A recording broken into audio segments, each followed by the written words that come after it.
नमस्कार, आज आपण इथे पफ स्लीव्स रेडी करणार आहोत। तर ती कशी करायची, इथे मी 4 पदरी कापड घेतलेला आहे आणि माझ्या साईडला फोल्ड साईड ही ठेवलेली आहे।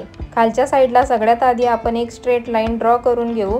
त्या स्ट्रेट लाईनीपासून वरती आपल्याला उंची टाकायची आहे। बाहीची उंची आहे 10 इंच, त्यात मी पाऊण इंच प्लस केलेला आहे।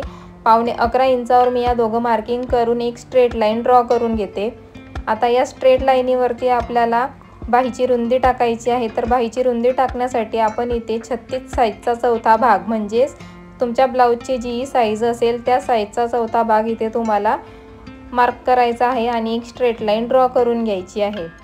आता वरच्या लाईनीवरती आपल्याला 1 इंचावरती मार्किंग करायची आहे आतमध्ये आणि साईडची जी बाहेरची लाईन आहे त्यावर 3 इंच डाऊन जाऊन त्या 3 इंचाच्या मार्किंग पासून आतमध्ये आपल्याला 1 इंचाची स्ट्रेट लाईन ड्रॉ करून घ्यायची आहे। आता या दोघं ज्या 1-1 इंचाच्या मार्किंग आहेत त्यांना आपण एका क्रॉस लाईनीने जॉईंट करू। आता ही जी क्रॉस लाईन आहे त्या क्रॉस लाईनीचा आपल्याला सेंटर काढायचा आहे। तर सेंटर काढण्यासाठी काठोकाठ 1-1 इंचाच्या मार्किंगवरती टेप ठेवायचा आणि तो सेंटरमधून दुमडायचा। आता जे सेंटर आहे ते बघा आपल्याला मिळालेलं आहे। आता हे जे बाजूला दोघं पार्ट आहेत त्या पार्टचा सुद्धा आपल्याला सेंटर काढायचा आहे। सेम तीच ट्रिक यूज करायची, इथे काठोकाठ टेप ठेवायचा आणि सेंटरमधून फोल्ड करायचा म्हणजे आपल्याला आपला सेंटर मिळतो। व्यवस्थित ही तीच ट्रिक इथे सुद्धा यूज करायची। बघा तिघं आपल्याला सेंटर मिळालेले आहे। आता हा जो वरचा सेंटर आहे तिथून आपल्याला अर्धा इंच वर मार्किंग करायची आहे आणि या सेंटर पासून खाली आपण अर्धा इंचावर मार्किंग करणार आहोत। दोघं अर्धा इंचाच्या मार्किंग झाल्यानंतर फ्रेंच कर्व घ्यायचा आणि फ्रेंच कर्वच्या मदतीने आपल्याला कर्व शेप इथे देऊन घ्यायचे आहेत। अर्धा इंचावरून आपले शेप गेले पाहिजे। आता हा जो खालचा शेप आहे अर्धा इंचाचा तो सुद्धा आपण फ्रेंच कर्व उलट्या साईडने ठेवून ड्रॉ करणार आहोत।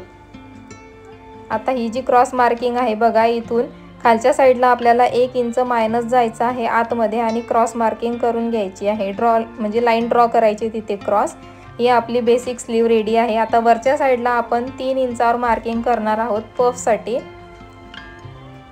आता हा पफसाठी आपली मार्किंग झाल्यानंतर बाहीचा जो सेंटर आहे बघा तो किती इंचावर येत आहे ते आधी मेजर करून घ्यायचं। बघा आपला 4.5 इंचावर येतो आहे। तर जी आपण 3 इंचाची मार्किंग केलेली आहे तिथून आतमध्ये 4.5 इंचावर मार्किंग करायची। ही सुद्धा 3 इंच अगोदर आपण मोजून घेऊ आणि एक बॉक्स रेडी करूया।